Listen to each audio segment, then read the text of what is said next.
to also add to that, if you want to look at the role of the church in that dynamic, you look at the average northerner.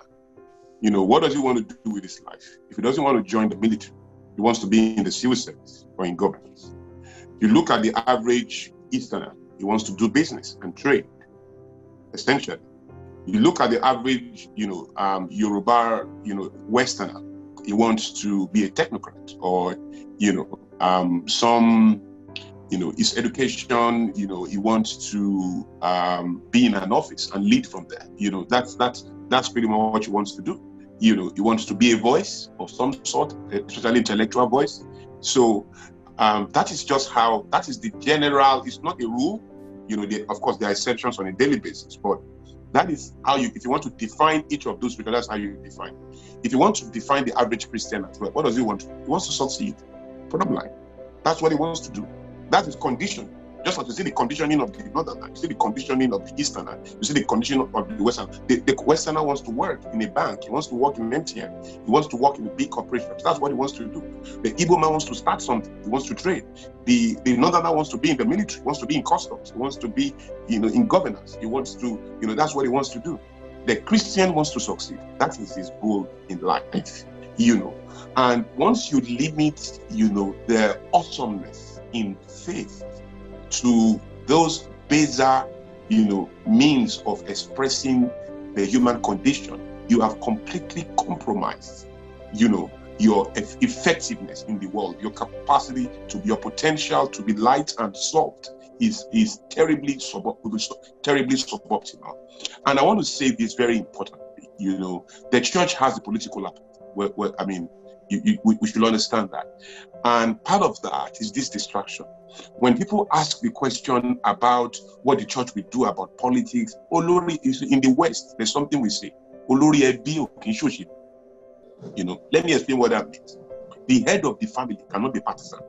You see, because in a church, you have APC members, PDP members. What does the pastor do? Is to encourage them to be in politics. He's not going to say be partisan or do all of that. But you see, let me tell you something. That by the end of the decade, two things are going to happen to the church. And I want you to note this. By the end of the decade, two things are going to happen to the church that is going to change society in a big way, right? And will announce the church and its effectiveness in an awesome way. Two things. Number one is that churches are going to become more aware of their mission as versus their methods. You see, so for example, church attendance will not drive mission. Mission will drive church attendance, and there's a thin line there. Church attendance will not drive engagement. Engagement will drive church attendance. Let me tell you what the implication of that. Part of that is that, in everything in life, there is a mission and a method. So, for example, music is a mission. It's a mission. You must be careful not to be loyal to the methods of experiencing music. MP3, Bluetooth, speaker, earphones, all of that are methods of experiencing music.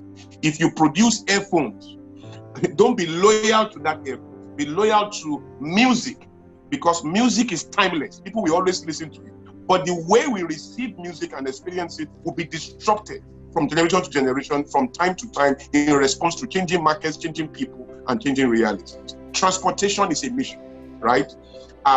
Uber is a method. Cabs are methods. Plane, choppers, a ship in the middle of the sea. They are all methods. They are not the mission. So you must be careful not to be loyal to the methods, but to be loyal to the mission, right? So the mission, right, of the church must, you see, when we are loyal to the mission, that is where we can be delivered from the next point. And the next point is, so first of all, by the end of the decade, you are going to see in all of the shaking going on in the church right now, is to refocus the church on its mission. You see, and when the church is in its mission, you don't need to tell a young person, because what I will do is Sundays will be about what to give than what to take. Church experience and relationship with the world, with God, will be about what to give, not what to take. And once our theology becomes about what to give, and I don't mean what to give to the church, but what to give to the world.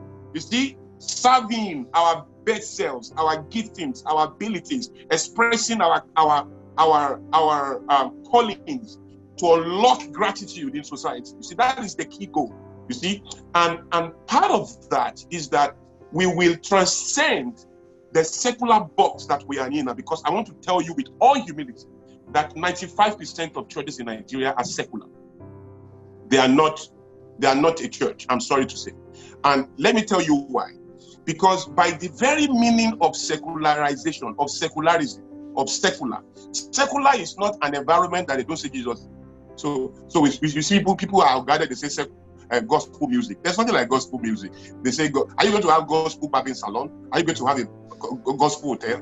Are you going to have a gospel? There's nothing like gospel music, gospel. There's nothing like that, right? It's music. It's either it is uplifting or it's not uplifting.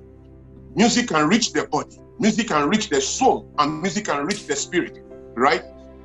Your music must be doing one of the three. It doesn't matter what it is, whether it's the gospel music, forget about this music. And it's either it is connecting at those three levels or it is not, you see? And the idea, therefore, is going back to the meaning of secular. Secular is not an environment where the name of Jesus is not being used. That's not secular. That's not the dictionary at all. Secular is any environment or any thought or any idea, any theory, ideology, message, anything, as long as religious ideas does not have social significance, it is secular. Once religious ideas does not have social significance, it is secular. So even if we are in church on Sunday morning and the conversation we are having in the name of Jesus does not have social significance, it's a secular message. It's a secular message. So we are teaching secular Sunday out, because the messages don't have social significance. Society cannot understand what you are talking about. You see? So you can't tell me about Abraham except you are going to connect it. You see, the more spiritual you become, the more relatable you should become. You see, once you are so spiritual and you remove relatedness, you are a spiritist. You are no longer spiritual. You see? So this is the challenge, right? So in this decade, you are going to see, as the church is conditioned to focus more on its mission, you are going to see secularization, right, disappearing, and people getting more conscious of their mission. And when they become that conscious, what is going to happen is they just want to give to their areas of influence. Their lives begin to connect to society. That is when you will see the light and the salt that Yemi was emphasizing coming out, and society enjoying the beauty and the taste and the flavor of our representation. The second thing that is going to happen is there's going to be an arrest of consumer Christianity, what I call welfare economics as we know it. Because as we come into our missions, right, you are going to find that a lot of people are going to begin to get more conscious, right, about their responsibility, their mission to society, right?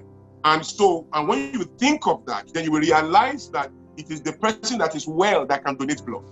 It means that you have to grow capacity. So success will no longer be the goal. It will be a means to an end. People now want to share their value with society. You see, that is not a moral issue. That is a spiritual issue. It is a healing of a wretchedness deep in the solical context of the human condition. That is where the change is going to happen. Nobody needs to tell anybody we are going to politics, we are going to media, going to entertainment. No. There is a revolution inside the person, a spiritual revolution in the person that just wants to answer to his own destiny. And that will be political. I call it creative rebellion. And you are going to see a lot of that as we also experience the freedom of Gen Z, right? The Gen Z have been declared to be the most critical demography to any idea, to any workforce, to any organization today, any market, Gen Z. And the oldest Gen Z is 23 right now. So, and these guys, who are they? If you profile them, they want accountability, they want transparency, they insist on their freedom, they believe more in a cause. So you cannot tell the Gen Z, if you tell the Gen Z, buy my phone, it probably doesn't, it won't hear you. But if you say, my phone, for everyone you buy, I'm going to give one to somebody in Congo who is poor, Gen Z will hear you straight. So you see, that's going to force companies, going to force churches to be more socially aware and be more, sensitive to their cause. These are all definitions of this decade, and that's why I said churches don't have a choice. They must interpret all of these things and align, otherwise they'll be casualties.